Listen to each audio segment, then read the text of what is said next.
The original pitch for Horizon, it was very high level still, but some of the pillars that you see in the game right now were already there. The female lead, named Aloy, this gorgeous natural beauty that the game takes place in, and also the presence as the dominant life form of the machines.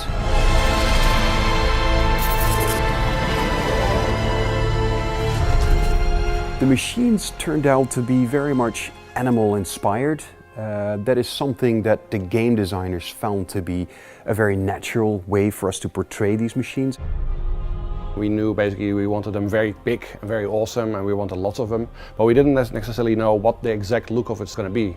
We also played basically with more insect-like creatures or more traditional looking robots, but this whole aspect of nature basically and the majesty of nature combined with this much more sort of prehistoric looking creatures really created a very unique setting and a very unique look.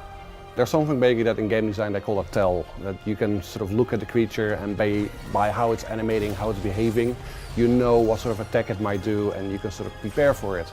And that's really important, and in that regard it really helps that these creatures are recognizable. We came up with lots of ideas for different animals that we sort of wanted to recreate in the game.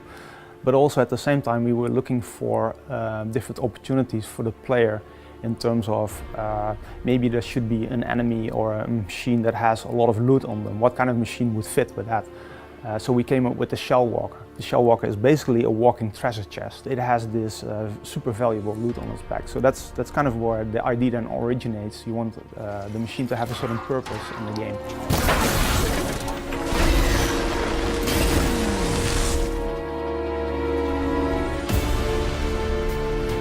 We wanted basically every aspect basically to have their own robots, and of course basically there are lakes and rivers and other sort of water bodies in our game as well.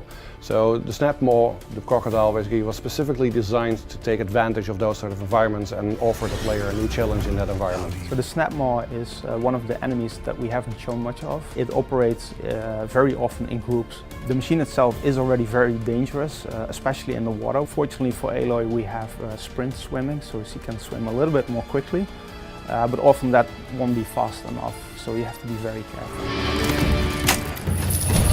So Aloy has a unique ability. She can use her spear to override machines. The broadheads can, if you override them, you can use them as a mount.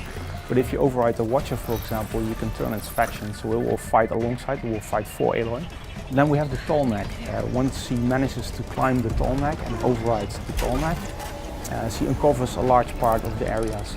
It clears the fog of war in that area. It also reveals machine locations throughout that entire region. She also unleashes a big blast that stuns any nearby machines in the region. So whenever you encounter a machine, you can see it in its idle behavior. But when the machine itself goes into combat mode, that's when the AI basically takes over. There's nothing scripted about it. You will notice that each time you play, it will play out differently because the AI is so unpredictable. But you can learn and study their behaviors and get better at defeating them eventually.